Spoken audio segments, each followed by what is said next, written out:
सूरजपुर गांव, जहां कभी खुशियां आंगन में खेलती थी,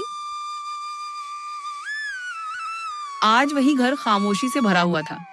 माता पिता के जाने के बाद 2 भाइयों के कंधों पर जिम्मेदारियों का पहाड़ टूट पड़ा था। गोकुल, अब सब कुछ बदल गया है। बापू और अम्मा नहीं रहे। अब ये घर, ये खेत, सब हमें संभालना होगा। हाँ भैया, अब आप ही हमारा सहारा हो। जो कहोगे वही करूंगा। गोकुल के दिल में अपने बड़े भाई के लिए सिर्फ भरोसा था, और यही भरोसा उसकी सबसे बड़ी कमजोरी बनने वाला था। देख गोकुल, जिम्मेदारी बहुत बड़ी है। ये सब संभालना हर किसी के बस की बात नहीं। तू अभी छोटा है, तुझे अनुभव नहीं है। ऐसा करते हैं, बड़ा खेत और घर में संभाल लेता हूँ, तू छोटे खेत में काम कर। जैसा आप ठीक समझो भैया। उस दिन सिर्फ जमीन का बंटवारा नहीं हुआ था, बल्कि रिश्तों की नींव में दरार भी पड़ गई थी। समय बीतता गया, एक तरफ आराम था, दूसरी तरफ संघर्ष। लेकिन मेहनत करने वालों की किस्मत भी धीरे धीरे बदलती है। बस थोड़ा और फसल अच्छी हो जाएगी, भगवान साथ देना। तभी आरव दौड़ता हुआ आता है। पिताजी, पिताजी, मैं स्कूल में पहले नंबर आया हूँ। सच में बेटा, ये तो बहुत बड़ी खुशी की बात है। पिताजी, मैं आगे पढ़ना चाहता हूँ। शहर जाकर कुछ बड़ा बनना है। जाओगे बेटा, जरूर जाओगे, चाहे मुझे दिन रात मेहनत क्यों ना करनी पड़े। गरीबी थी, लेकिन हिम्मत उससे भी बड़ी थी। और एक पिता के सपने दुनिया की सबसे बड़ी ताकत होते हैं। लेकिन हर कहानी में एक ऐसा मोड़ आता है जहाँ किसी का संघर्ष किसी और के दिल में जलन बन जाता है। ये कैसे हो सकता है? छोटा खेत और इतनी अच्छी फसल। मालिक, गोकुल बहुत मेहनत करता है और जमीन भी उपजाऊ है। और मेरा इतना बड़ा खेत, फिर भी कम पैदावार। तुलना इंसान को कभी संतुष्ट नहीं रहने देती। मुझे वो खेत चाहिए, किसी भी कीमत पर। धोखा कभी सीधे वार नहीं करता, वो मुस्कान और मीठी बातों के पीछे छुप कर आता है। अरे गोकुल, सुना है आरव शहर जा रहा है? हाँ भैया, उसका सपना है। खर्चा बहुत होगा। हाँ, लेकिन मैं संभाल लूंगा। तू अकेला कैसे करेगा? मैं हूं ना। यही वो पल था जहां भरोसा फिर से जागा, और खतरा भी। मेरे पास एक तरीका है। मेरी दूसरी जमीन बड़ी है, तू वहां खेती कर, ज्यादा कमाएगा। और मेरी जमीन? बस कुछ समय के लिए बदल लेते हैं। ये क्या है भैया? बस औपचारिकता है। कभी कभी जिंदगी बदलने के लिए एक ही गलती काफी होती है, और गोकुल ने वही गलती कर दी थी।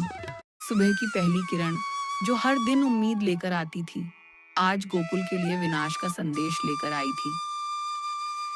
आज तो फसल और भी अच्छी दिखेगी। गोकुल मुस्कुराते हुए खेत की ओर बढ़ता है। अचानक रुक जाता है। ये क्या? नमी ही नहीं है, ये जमीन तो बंजर है। धीरे धीरे उसकी सांसें तेज होने लगती हैं। नहीं, ऐसा नहीं हो सकता। हे भगवान, मैंने अपने ही हाथों सब कुछ खो दिया। भरोसा जब टूटता है तो सिर्फ सपने नहीं टूटते, इंसान खुद बिखर जाता है।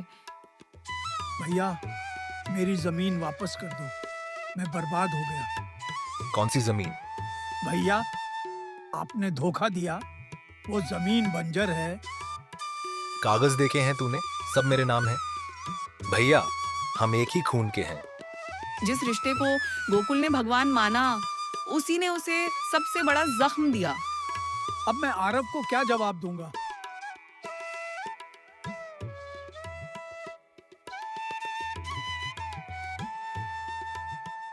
पिताजी, इस बार भी मैं टॉप आया हूँ। बेटा, इस बार फीस नहीं भेज पाऊंगा। क्या हुआ पिताजी? गोकुल सब सच बता देता है। बस पिताजी, अब आप कुछ मत सोचिए। अब कहानी में एक नया किरदार नहीं, एक नई ताकत वापस आ रही थी। पिताजी, अब हम ताकत से नहीं, दिमाग से लड़ेंगे। लेकिन बेटा, वो बहुत चालाक है। लालच सबसे बड़ी कमजोरी होती है, और हम उसी पर वार करेंगे। इन घड़ों में क्या है? बस भरोसा रखिए। सुना है गोकुल के खेत में सोना निकला है। सच में? चलो देखते हैं। एक अफवाह जो सच नहीं थी, लेकिन किसी के लालच को जगाने के लिए काफी थी। क्या सोना गोकुल के खेत में? दौड़ते हुए खेत की ओर जाता है। गोकुल, मुझे वो जमीन वापस चाहिए। अब वो जमीन हमारी है। जो मांगोगे दूंगा। 20 लाख रुपए और जमीन के कागज। ठीक है, मंजूर है। अगले दिन पूरा गांव इकट्ठा, खुदाई शुरू होती है। मालिक, कुछ नहीं मिला। और खोदो, जरूर होगा। आखिरकार थक कर बैठ जाता है। ये धोखा है। धोखा? धोखा तो आपने किया था। हमने तो बस आपको आपकी ही चाल में फंसाया है।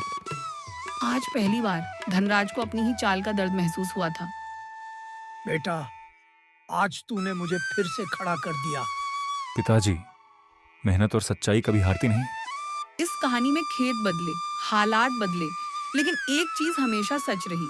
लालच का अंत हमेशा बर्बादी में होता है, और सच्चाई चाहे देर से सही जीत जरूर जाती है।